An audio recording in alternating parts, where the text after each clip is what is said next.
नमस्कार, मैं हूं अर्जिता मिश्रा और स्वागत है आपका इंडिया पब्लिक खबर की स्पेशल बुलेटिन में, जिसमें हम आपको रूबरू कराते हैं देश और दुनिया की तमाम बड़ी खबरों से विस्तार से। तो चलिए बिना किसी देरी के शुरू करते हैं खबरों का सिलसिला। देश की राष्ट्रपति द्रौपदी मुर्मू राजस्थान दौरे पर हैं, जहां उन्होंने अमर जवान ज्योति का दौरा किया और शहीदों को श्रद्धांजलि अर्पित की। इस दौरान उन्हें अमर जवान ज्योति स्मारक पर गार्ड ऑफ ऑनर दिया गया। इसके साथ ही मुर्मू राजभवन जयपुर पहुंची, जहां उन्होंने फीता काटकर संविधान पार्क का लोकार्पण किया। साथ ही रिमोट का बटन दबाकर शिला पट्टिका का भी अनावरण किया। राष्ट्रपति के स्वागत के लिए राज्यपाल कलराज मिश्र और मुख्यमंत्री अशोक गहलोत भी मौजूद रहे। वहीं पीएम मोदी ने आज 108वीं भारतीय विज्ञान कांग्रेस का उद्घाटन किया। इस दौरान पीएम मोदी ने वीडियो कॉन्फ्रेंसिंग के जरिए कार्यक्रम को संबोधित किया। पीएम मोदी ने कहा कि अगले 25 सालों में भारत जिस ऊंचाई पर होगा, उसमें भारत की वैज्ञानिक शक्ति की भूमिका बहुत महत्वपूर्ण होगी। विज्ञान में जोश के साथ जब देश की सेवा का संकल्प जुड़ जाता है तो नतीजे भी अभूतपूर्व आते हैं। उन्होंने कहा कि आज भारत स्टार्टअप्स में शीर्ष 3 देशों में शामिल है। 2015 तक हम 130 देशों के ग्लोबल इनोवेशन इंडेक्स में 81वें स्थान पर थे, लेकिन 2022 में हम 40वें स्थान पर पहुंच गए हैं। पीएम मोदी ने आगे कहा कि मुझे भरोसा है कि भारत की वैज्ञानिक समुदाय भारत को 21वीं सदी में वो मुकाम हासिल कराएगा जिसका वो हमेशा हकदार रहा है। आज का भारत जिस साइंटिफिक अप्रोच से आगे बढ़ रहा है, हम उसके नतीजे भी देख रहे हैं। साइंस के क्षेत्र में भारत तेजी से वर्ल्ड के टॉप कंट्रीज में शामिल हो रहा है।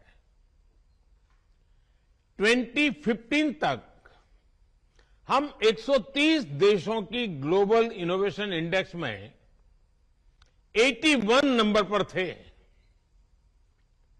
लेकिन 2022 में हम छलांग लगा करके 40वें नंबर पर पहुंच गए हैं।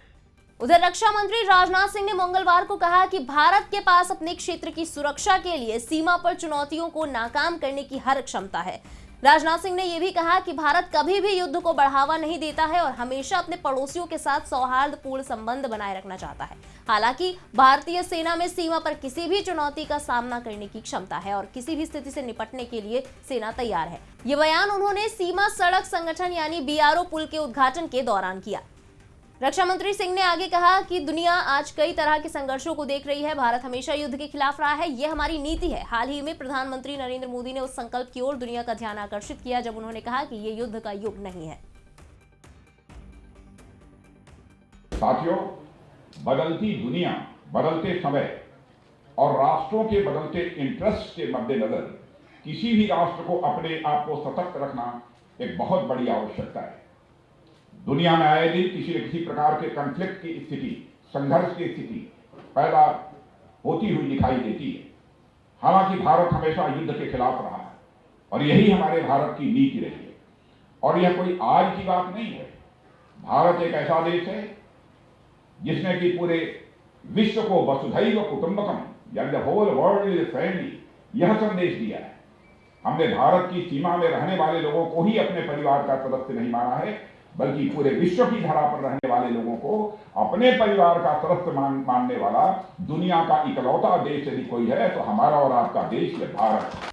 विदेश मंत्री एस जयशंकर इन दिनों ऑस्ट्रिया की राजधानी वियना में है। यहां उन्होंने पड़ोसी देश पाकिस्तान और चीन पर जमकर निशाना साधा है। विदेश मंत्री ने कहा कि पाकिस्तान वही देश है जिसने मुंबई पर हमला किया था। पाकिस्तानी हमलावर ताज होटल में पहुंचे और विदेशी नागरिकों के साथ कई लोगों को अपना निशाना बनाया। वहीं चीन पर हमला करते हुए जयशंकर ने कहा कि हमारा चीन के साथ इस बात को लेकर करार हुआ था कि वो सीमा वाले इलाकों में सेना इकट्ठी नहीं करेगा, लेकिन उन्होंने उन करारों को नहीं माना। इसी वजह से अभी हम दोनों के बीच की स्थितियां तनावपूर्ण बनी हुई हैं। We spoke at some length on the threats to international peace and security that is posed by terrorism, including its cross-border practices, by violent extremism, radicalization, and fundamentalism. Their effects cannot be contained within a region, especially so when they are deeply connected to narcotics and illegal weapons trade and other forms of international crime. UP के मुख्यमंत्री योगी आदित्यनाथ ने मंगलवार को शिक्षा आयोग के गठन को लेकर अहम बैठक की अध्यक्षता की। बता दें कि इस दौरान सीएम योगी द्वारा प्रमुख सचिव, उच्च शिक्षा सहित वरिष्ठ अधिकारी आयोग के गठन पर चर्चा की गई। जानकारी के मुताबिक मुख्यमंत्री योगी आदित्यनाथ उच्च शिक्षा, माध्यमिक शिक्षा और बुनियादी शिक्षा को लेकर नए बदलावों पर चर्चा कर रहे थे। वहीं इस बैठक के दौरान यूपी की जनता के लिए सभी जिलों में इसी साल मेडिकल कॉलेज की सुविधा भी शुरू की जाएगी। कांग्रेस नेता राहुल गांधी द्वारा देश में निकाली जा रही भारत जोड़ो यात्रा को राम जन्मभूमि के पुजारी का भी समर्थन मिला है। राम जन्मभूमि के मुख्य पुजारी आचार्य सत्येंद्र दास ने सोमवार को राहुल को भारत जोड़ो यात्रा की सफलता के लिए शुभकामनाएं दी हैं। उन्होंने कहा कि आपकी जो ये देश जोड़ने की यात्रा है वो पूर्ण हो, जो लक्ष्य लेकर आप चल रहे हैं उसमें आपको सफलता हासिल हो। देश के हित में जो भी कार्य कर रहे हैं वो वास्तव में सर्वजन सुखाय सर्वजन हिताय है। हमारी मंगल कामना है कि आपकी यात्रा सफलतापूर्वक अपने लक्ष्य को प्राप्त करे। यहाँ वीरू तिवारी आए थे, उनके साथ दो और कांग्रेसी रहे आए। उन्होंने कहा कि आप चलिए, हम वहाँ पर उनके सम्मिलित हो जाए। हम कहा हम वहाँ नहीं जाते, हमारी तबीयत ठीक नहीं है। तो उन्होंने कहा एक शुभकामना दे दी, तो हमने एक शुभकामना दे दिया कि भारत जोड़ो जो उनकी यात्रा है वो मंगलमय हो और उनकी सफलता उनको मिले और सर्वजन सुखाय सर्वजन हिताय हो। रुक करते अगली खबर की तरफ। कांग्रेस हिमाचल प्रदेश सरकार का मंत्रिमंडल विस्तार आगामी विधानसभा सत्र के बाद होगा। इससे पहले राजीव शुक्ला ने हिमाचल प्रदेश के मुख्यमंत्री सुखविंदर सिंह सुक्खू और एआईसीसी महासचिव संगठन के सी वेणुगोपाल के साथ बैठक की थी। राजीव शुक्ला ने बताया कि बैठक आगामी विधानसभा सत्र के लिए रणनीति के बारे में थी। सदन के नेता को वहां भी चुना जाना है, जिसके लिए कांग्रेस अध्यक्ष की मंजूरी भी जरूरी है। अध्यक्ष पद के चुनाव पर भी चर्चा की गई। मंत्रिमंडल विस्तार चर्चा बाद में होगी। विधानसभा सत्र कल से होने जा रहा है, तो उसके बारे में सारी रणनीति डिस्कस करनी, वहाँ विधानसभा अध्यक्ष को चुनाव होना है, उसके बारे में रणनीति डिस्कस करनी थी। फिर कांग्रेस अध्यक्ष की का अप्रूवल भी लेना है, तो इसलिए वो सारी बातें हुई। कैबिनेट विस्तार के बारे में बाद में चर्चा होगी। अभी तो कल विधानसभा सत्र की जो रणनीति है उसके बारे में चर्चा हुई, स्पीकर के इलेक्शन के बारे में। इसी बीच हरियाणा के खेल मंत्री संदीप सिंह पर एक महिला कोच द्वारा लगाए गए छेड़छाड़ के आरोपों पर मुख्यमंत्री मनोहर लाल खट्टर ने पहली बार चुप्पी तोड़ी है। सीएम खट्टर ने मंगलवार को कहा कि एक महिला खिलाड़ी ने खेल मंत्री संदीप सिंह पर आरोप लगाया है, लेकिन वो अभी तक दोषी नहीं है। हमने निष्पक्ष जांच के लिए उनको खेल मंत्री के पद से हटा दिया है ताकि जांच सुचारू रूप से हो सके। हम जांच पूरी होने का इंतजार करेंगे।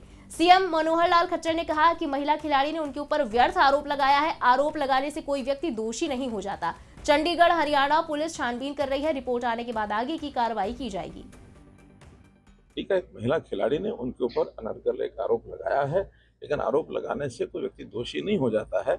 उसकी आगे पुलिस छानबीन करती है, उसकी चंडीगढ़ पुलिस भी छानबीन कर रही है, हरियाणा पुलिस भी उसकी रिपोर्ट इकट्ठी कर रही है। जैसे रिपोर्ट आएगी उस हिसाब से आगे करेंगे।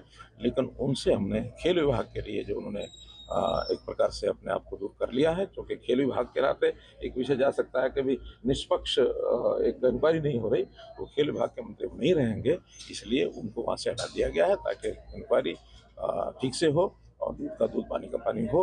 उधर पारसनाथ पहाड़ी समेत शिखर और उसकी तराई में स्थित मधुवन को पर्यटन स्थल घोषित करने की अधिसूचना वापस लेने की मांग पर झारखंड के रांची में जैन समाज के लोगों ने मंगलवार को विशाल विरोध मार्च निकाला। जैन समाज ने राज्यपाल रमेश बैस को अपनी भावनाओं से अवगत कराते हुए ज्ञापन सौंपा। इसमें कहा गया कि जैनियों के इस सर्वोच्च तीर्थ स्थल को पर्यटन स्थल बनाने से यहाँ की पवित्रता भंग होगी। देश विदेश के जैन धर्मावलंबी चाहते हैं कि इसे तीर्थ स्थल ही बनाए रखा जाए। उत्तर प्रदेश में पारे का ग्राफ लगातार नीचे गिरता जा रहा है। सोमवार रात से मंगलवार की सुबह तक प्रदेश में पारा 3.6 डिग्री तक जा पहुंचा। मौसम विभाग ने ठंड और बढ़ने और प्रदेश के अन्य जिलों में पारा और गिरने और कोहरे के बढ़ने के आसार जताए हैं। जनवरी के तीसरे हफ्ते में बूंदाबांदी के भी आसार जताए जा रहे हैं। वहीं कानपुर में न्यूनतम पारा 3.6 डिग्री तापमान के साथ सबसे ठंडा रहा। मौसम विभाग का अनुमान है कि इन आने वाले दिनों में सर्दी और गलन लोगों को ज्यादा परेशान करेगी। इसी के साथ इस स्पेशल बुलेटिन में बस इतना ही। देश और दुनिया की बाकी खबरों के लिए सब्सक्राइब करें इंडिया पब्लिक खबर के YouTube चैनल को। बेल आइकन दबाना बिल्कुल ना भूलें।